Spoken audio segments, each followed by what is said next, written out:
In the snow-blanketed town of Silver Hollow, nestled in the valleys of the northern mountains, Christmas was the beating heart of the year.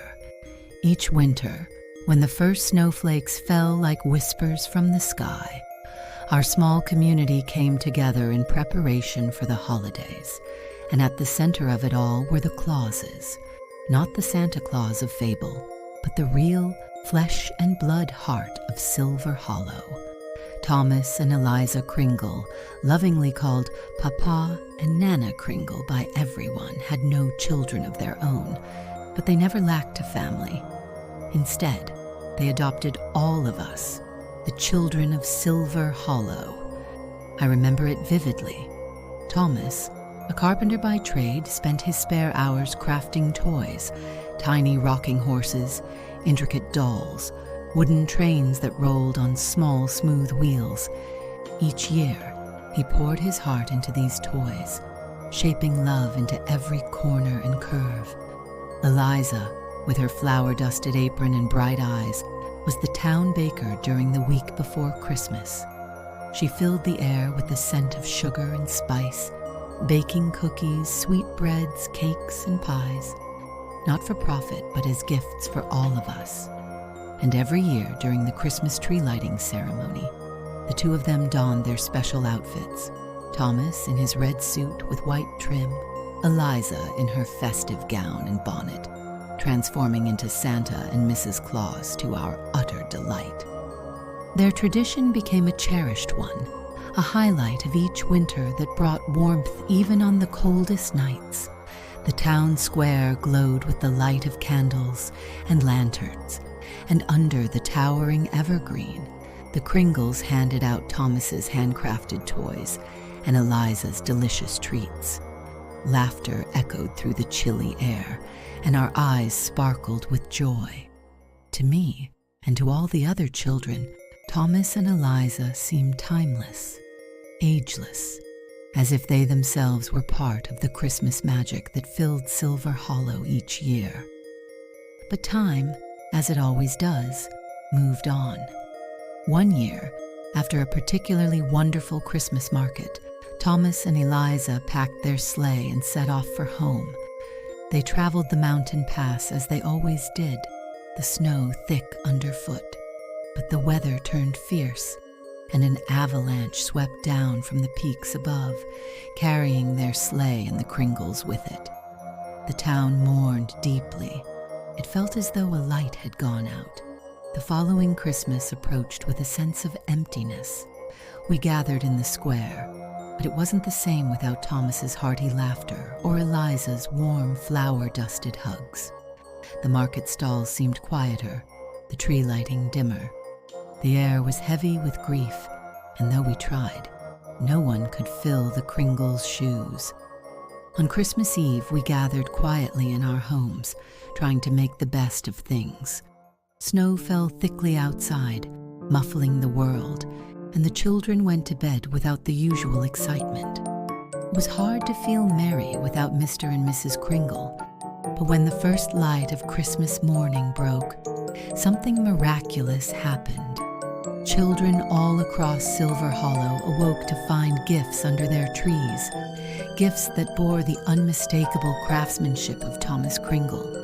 There were carved horses, dolls with familiar embroidered smiles, and trains with wheels that rolled just as smoothly as they always had. In the kitchens, families found sweetbreads, cookies, and pies, each with the telltale touch of Eliza's careful hand. The smell of cinnamon and sugar filled our homes, and for a moment, it was as if the Kringles were there once more. We were baffled. No one had seen anyone sneaking about in the night, and no one could explain how the toys and baked goods had appeared. But the children didn't question it. They laughed and played, their joy echoing through the snow-covered streets.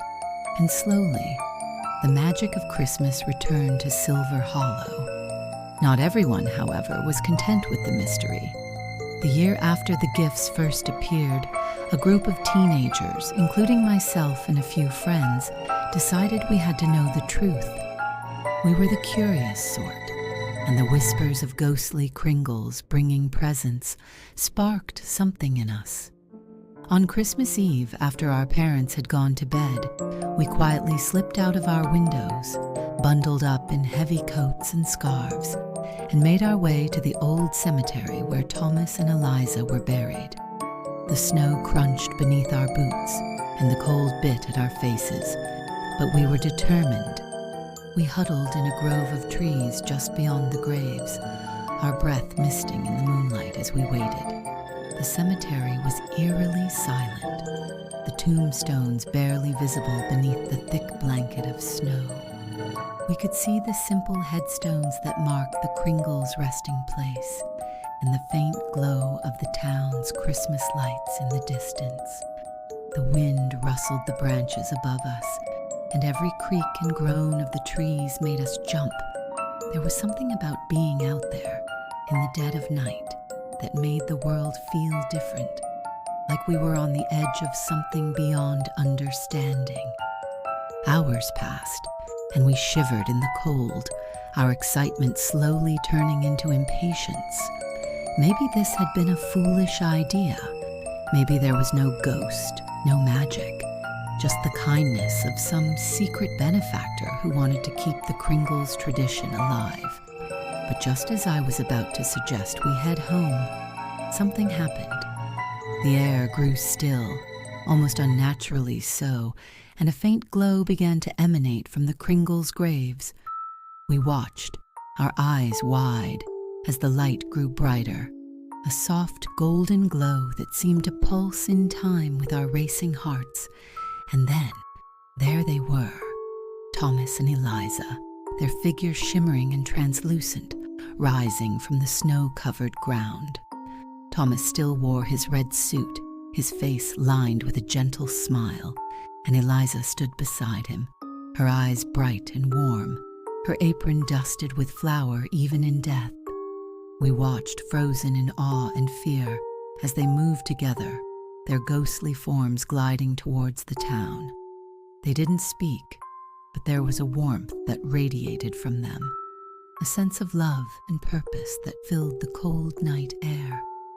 Eliza held a basket in her arms, and Thomas carried a sack over his shoulder, just as they had in life. They moved with a grace that was almost otherworldly, their figures fading in and out of the mist as they made their way down the hill toward Silver Hollow. None of us dared to move or make a sound. We just watched, our hearts pounding, as the ghosts of Mr. and Mrs. Kringle disappeared into the night, their forms swallowed by the swirling snow. When they were gone, we sat there in stunned silence, the reality of what we had seen sinking in. The Kringles hadn't left us. They were still here, keeping their promise to the town, bringing joy to the children of Silver Hollow, even from beyond the grave. The next morning, the gifts and treats were there, just as they always had been.